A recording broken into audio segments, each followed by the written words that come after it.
Hey Cornersus9, I'm going to take a stab at answering your list of 15 questions. I'm combining some questions as they are similar or essentially the same. Links to channels and videos I cite can be found in the video description in this sidebar. Question number 1, where did space for the universe come from? And question number 2, where did matter come from?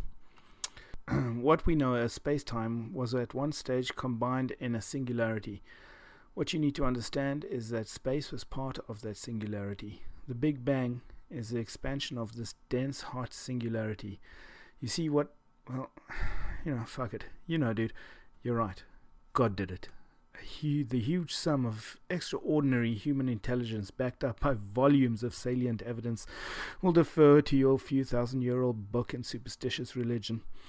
I mean, that book is really thick and the explanation must be in there somewhere, right? Yep, page 1. An infinitely powerful magician made it. Sarcasm aside, check out AndromedasWake's channel. He has an interesting video about the beginnings of the universe. Also, go to a library or use Wikipedia. Read about the things that you don't quite understand. Question number 3. Where did the laws of the universe come from? Gravity, inertia, etc. Scientists created them to describe how things work in nature. And by the way, both gravity and inertia are forces, not laws.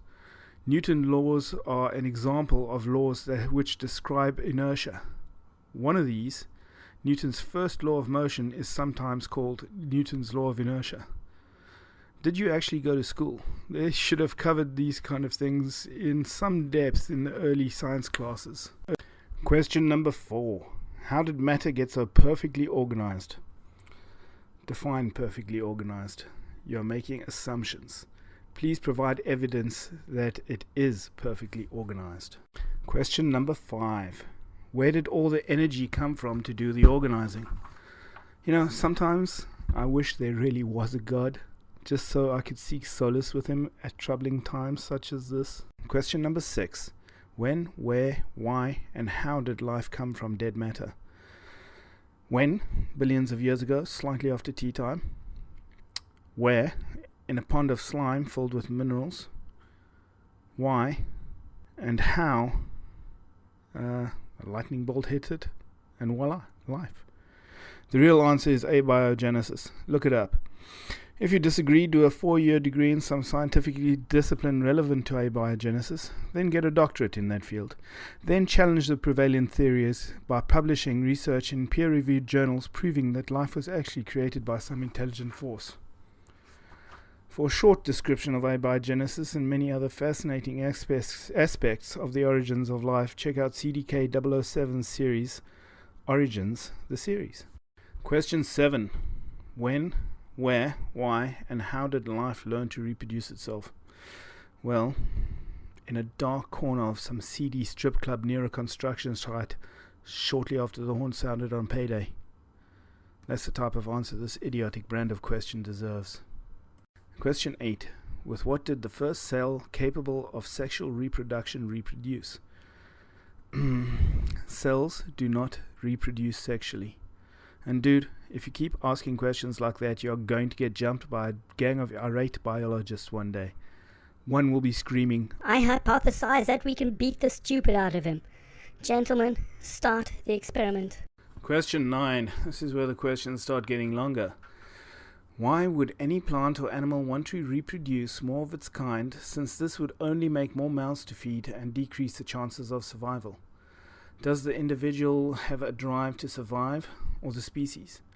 How do you explain this? Well, I don't know. Maybe because you get a bigger welfare check when you have more mouths to feed? Question number 10, and it's got a sub-question, which is, do you need a break? And I really believe that I quite possibly would, but I think I'm going to soldier on anyway. Question number 10. How can mutations, the recombining of genetic code, create any new, improved varieties? Recombining English letters will never produce Chinese books. This is a straw man argument. Also, the examples you give aren't even vaguely similar. Question 11. Is it possible that similarities in design between different animals prove a common creator instead of a common ancestor? Sure, but there's enough variance in life forms to beg the question, why did he make these the same as these, but not those the same as those other things over there? Question number 12. Natural selection only works with the genetic information available and tends only to keep a species stable. How would you explain the increasing complexity of the genetic code that must have occurred if evolution were true? I'm going to introduce you to Don Exodus.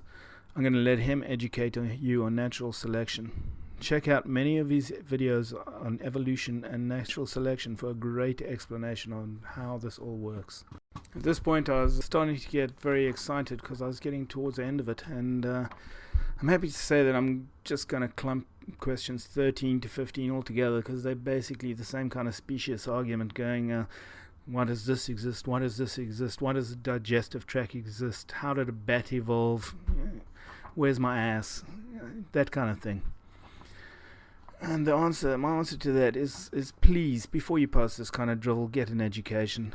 There are plenty of better questions you can be asking to try and disprove evolution and other modern scientific theories. Asking us where bats come from is stupid. I could do some research and rattle off the evolutionary branch that leads to bats, but judging from your questions, you probably wouldn't understand it. And I'm quite sure the Discovery Institute would far rather you just send them your money and shut up.